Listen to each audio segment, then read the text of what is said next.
Story time guys, nakundanye n'umusore ufite akazi, nanjye mfite akazi. Turakundana cyane, dukundana nyine cyane nk'abantu basanzwe bakundana.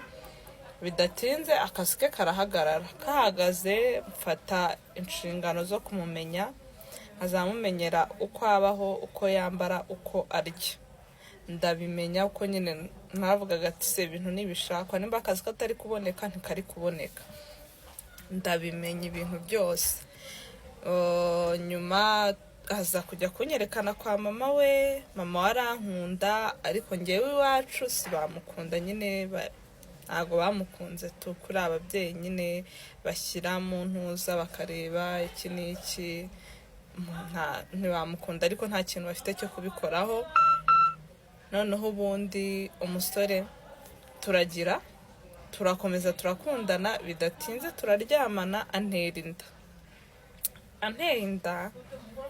Tuhita dupanga ko twabana nyine, ko twahita tubana nyine kubera ko nari maze gutwita.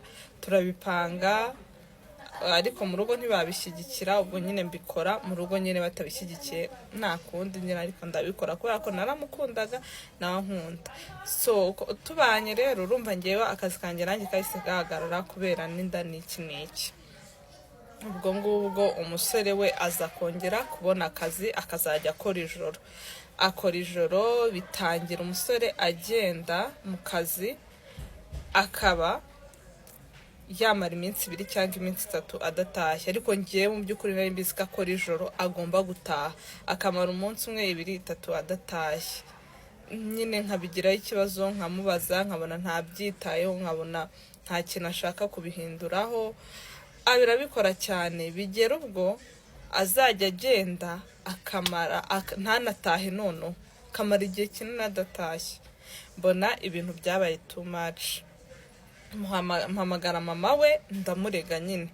Mpamagara mama we ndabimubwira byose, bimubwiye nyine. Mama we yarankundaga pe, mama we uwo munsi nyine yahise ampa amafaranga yo guhaha, nkashaka ibintu nyine nteka nkarya. Urumva sinakoraga, nta mafaranga, nta kintu yanahahaga.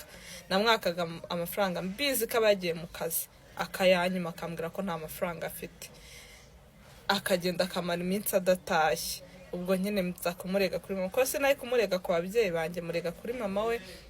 Mama we ararakara, aramutonganya cyane, arangije ampa amafaranga. Ubwo nyine umugabo wanjye abararakaye, ararakara yigira nabi. Urabizi ko twarabanye tudasezeranye, ararakara yigira nabi, arambwira ngo nshaka ukuntu nza mfata ibintu byanjye ntahe aho njya sahazi, ninshake njye iwacu n'ubundi ntiyankuyeyo. Abaruka mbwira nakibuka ngiye ukuntu namurwanyeho, njye akaba ari kuntererana igihe mukeneye cyane, nkumva birambabaje. Ubwo nari ndi kwama mpita mfata umwanzuro, mpamagara papa wanjye, ko papa wanjye yaranyumvaga cyane kubera ko mama wanjye yarakirakaye cyane, mfata umwanzuro wo guhamagara papa wanjye. Mpamagara papa wanjye ndabimubwira byose, arangije arambwira ngo ninze mu rugo nta kibazo. Ubwo guhera ubwo mba ngiye mu rugo. Ubwo nabwo nyine nagiye mvuga ati wenda naza kubona ko yakoze amakosa azampamagara iki n'iki. Mva nta kintu na kimwe yari yitayeho, nta na kimwe cyo kumbwira ngo ubuzima yaragiye buramuryohana. Ariko nyine akampamagara, akamvugisha, nyine akansuhuza.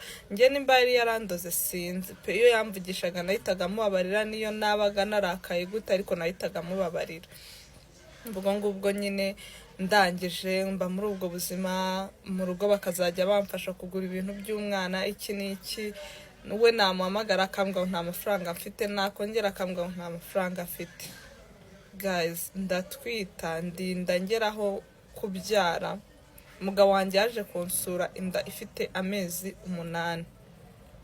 Araza aransura, nangazwa no kubona aje imbokoboko, abizi neza ko nta mwenda n'umwe twaguranye w'umwana, nta kintu na kimwe kigeze tugurana cy'umwana. Araza gutyo, mwatse n'amafaranga nabwo ntiyayama. Ubwo ngubwo nyine ndihangana, ndabyihorera, ndabireka.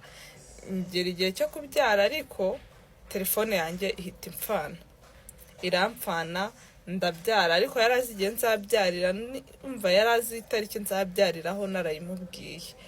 ndabyara. Ubwo nyine arambwira ngo ntago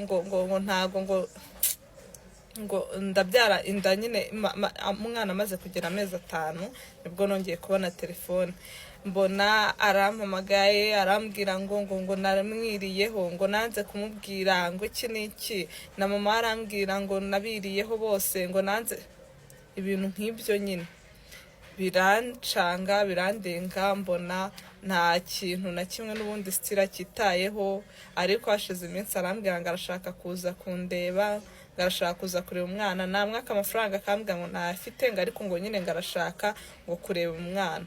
Guys, bikantera isesemi kubona umuntu atagufasha ku mwana ngo abe yanamugurira na pampa, ngo abe yanakora iki, ariko akumva ko ashaka kuza kumureba.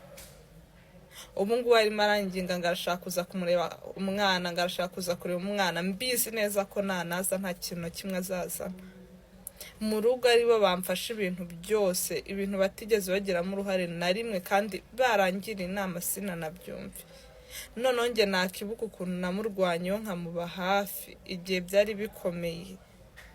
Guys, umva nyine birandenze. So narakomeje rero ndamwinginga, ndamubwira ati nta kibazo twabonana, ariko tuzabonana, ariko mpaye amafaranga yo kwita ku mwana wawe nanjye. Umugabo neza arananira.